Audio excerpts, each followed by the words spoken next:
sejam bem-vindos ao Mundo na Zona, este nosso programa aqui no canal do Zona Curva, em que a gente fala sobre política internacional toda semana. Eu sou Giovana Branco, sou doutoranda em ciência política e pesquisadora de política externa russa, e hoje eu tô aqui para falar dos principais acontecimentos dos últimos dias, começando com a ofensiva do Estado de Israel na cidade palestina de Rafah.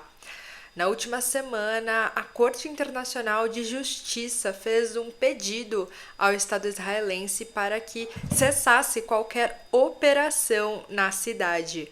Mas esse pedido foi ignorado pelo governo de Israel, que continuou a sua ofensiva em Rafah nesses últimos dias.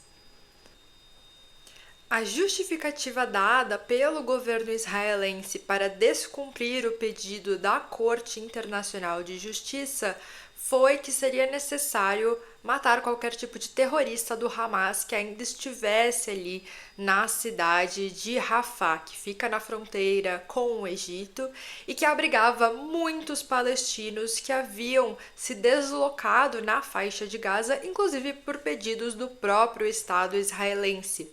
Quando Israel começou a sua ofensiva, inclusive na cidade de Gaza, em outros lugares mais ao norte da faixa de Gaza, Israel solicitou às pessoas que fossem mais para o sul da região, inclusive nesta cidade ali fronteiriça com o Egito. E isso foi feito na época, mas agora as pessoas de novo precisam se deslocar para fugir destes ataques israelenses que persistem na cidade. Esse último ataque de maior proporção de Israel na cidade de Rafah atingiu um campo de refugiados e matou dezenas de pessoas, incluindo idosos e crianças. A população civil foi, portanto, absolutamente afetada por esta operação, que de novo teve a justificativa de ter como alvo principal terroristas do Hamas que estariam escondidos ali naquela região, uma informação que não foi confirmada. Depois da morte de dezenas de civis, o Benjamin Netanyahu, primeiro-ministro israelense, disse que foi um erro trágico esta operação, mas que Israel não deixaria de efetuar qualquer investida militar na cidade por conta disso. E nós temos sim observado uma continuidade das ações militares israelenses na região. De uma forma geral, a comunidade internacional condenou as ações de Israel. A ONU, inclusive, já tinha dito que se Israel decidisse fazer esse ataque, seria uma grande catástrofe humanitária e, de fato, estamos observando esta catástrofe se materializando agora com esta continuidade dos ataques de Israel na região.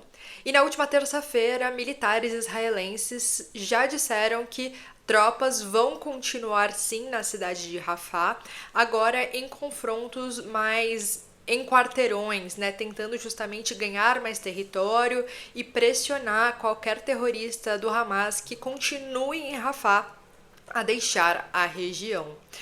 Isso não foi muito bem aceito pelos países no sistema internacional em um momento que já era mais tenso nessas relações com o Estado de Israel, já que na semana passada também tivemos alguns reconhecimentos do Estado palestino. Espanha, Noruega e Irlanda foram os últimos países a reconhecer que a Palestina é um Estado nacional independente, o que de novo pressiona um pouco o Estado israelense para respeitar ainda mais o povo palestino. E até agora a ONU já declarou que mais de 1 milhão de pessoas já deixou a cidade de Rafah, não tendo mais para onde ir na faixa de Gaza. Agora a gente vai sair um pouco do Oriente Médio e falar sobre a situação da Ucrânia, que vem encontrando muita dificuldade no campo de batalha nos últimos tempos. Inclusive, nos últimos vídeos eu já falei um pouquinho sobre essa nova ofensiva da Rússia que vem ganhando vantagem em relação ao exército ucraniano. E agora, além desta desvantagem no campo de batalha, a Ucrânia também pode ter uma desvantagem no campo discursivo para conseguir manter os aliados perto de si.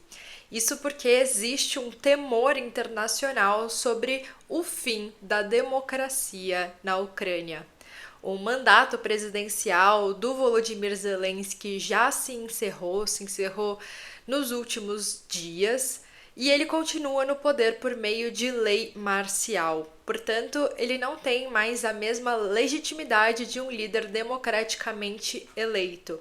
E não há qualquer previsão de que a Ucrânia faça eleições em meio ao atual conflito armado com a Rússia.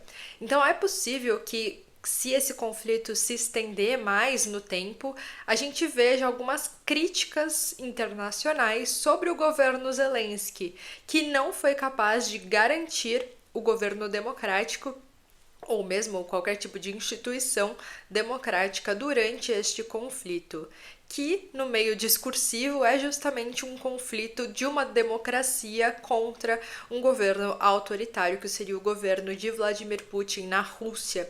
Então pode ser que o Zelensky tenha mais dificuldade de conseguir aliados, ou pelo menos de conseguir manter os seus aliados, justamente utilizando esse discurso de um país democrático, um país europeu, liberal, né, que consegue lutar contra a autocracia russa, se ele não realizar eleições num futuro breve.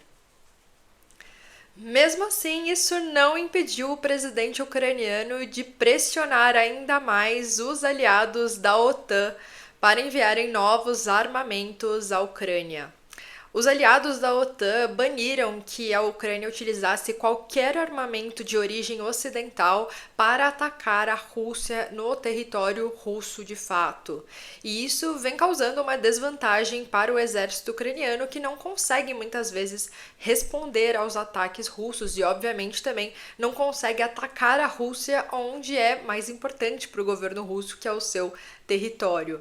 Então, em uma entrevista recente, o Zelensky pediu publicamente para que a OTAN liberasse esses armamentos para uso também no território russo, para que os ucranianos tivessem maior poder de resposta aos ataques. Ele também pediu para que a OTAN bloqueasse qualquer tipo de intervenção no espaço aéreo ucraniano, derrubando drones ou mesmo mísseis que viriam da Rússia visando atacar as cidades na Ucrânia. Basicamente, o que ele pediu para os aliados ocidentais é a sua participação direta neste conflito armado, algo que, por conta, né, dessa decisão de banir armamentos ocidentais, nós já percebemos que não é do interesse da OTAN e que, na verdade, principalmente os Estados Unidos, mas a OTAN de uma forma geral, querem controlar a escalada da violência e impedir que os aliados ocidentais sejam arrastados para um conflito direto com a Rússia. Até porque, nas últimas semanas, a Rússia já fez declarações de que estaria pronta para um conflito com o Ocidente, caso este momento chegasse. Este atual cenário dá uma grande vantagem para o exército russo, que vem efetuando disparos de mísseis, principalmente a partir do seu território em direção ao território ucraniano, fazendo com que os soldados da Ucrânia sejam incapazes de fato, responder e conseguir contra-atacar os russos no território russo. Nós também tivemos a declaração de oficiais do exército ucraniano de que nesses últimos dias a Rússia reuniu mais de 10 mil soldados na região da fronteira com o país, justamente mobilizando algum tipo de preparação para uma ofensiva maior no território ucraniano, algo que obviamente o exército ucraniano vem acompanhando com bastante atenção em um momento que já está em desvantagem, já perdeu algumas cidades ali, principalmente na região do Donbás, e agora se prepara possivelmente para uma nova investida militar da Rússia. E para finalizar o vídeo de hoje, eu queria falar sobre um dos julgamentos do ex-presidente dos Estados Unidos, Donald Trump. Nessa semana, a gente vai caminhando para o final de um julgamento específico no estado de Nova York, em que o ex-presidente foi acusado de pagar propina para esconder um antigo escândalo sexual que aconteceu antes da sua eleição para presidente. Esse é um dos principais julgamentos pelos quais o ex-presidente Donald Trump e atual candidato à presidência está envolvido e provavelmente vai terminar ainda nessa próxima semana. Na última terça-feira, tanto a acusação quanto a defesa finalizaram os seus argumentos, mostraram para o júri e para o juiz também todos os seus lados, finalizaram de fato a sua argumentação, dando espaço agora para a decisão do júri, que deve sair ainda nos próximos dias. O Trump ele pode ser de fato condenado e ser preso por conta destes crimes que ele foi acusado, ele pode apenas ter algum tipo de retenção, algum tipo de trabalho voluntário a fazer, ou mesmo ser absolvido dos casos. Nós ainda não temos dados suficientes para entender qual será a decisão do júri. Mas, de todo modo, o Trump poderá recorrer a qualquer um dos resultados que for, o que é algo que pode levar mais alguns meses. Então, a finalização de fato deste julgamento ainda pode demorar um pouco, a depender do resultado final e da vontade ou não do grupo da defesa do Trump de recorrer a este caso. Faltando aí 6 meses para as eleições presidenciais nos Estados Unidos, esse julgamento do Donald Trump pode impactar muito pouco na corrida eleitoral. Como eu comentei, ele é atual candidato à presidência nos Estados Unidos e vem ganhando bastante apoio entre os votantes do Partido Republicano, inclusive desbancando várias das outras lideranças que também concorreram inicialmente nas prévias do partido. Então agora o Trump, mesmo que condenado, pode ser que continue na corrida eleitoral e inclusive ganhe as eleições. É curioso também que agora, faltando pouco tempo para as eleições e o Trump está ali no meio da sua campanha eleitoral, ele decidiu na semana passada aparecer publicamente com outras pessoas que foram condenadas pelo mesmo sistema judiciário de Nova York, quase como uma forma de questionar estas decisões ou mesmo deslegitimar o judiciário nos Estados Unidos.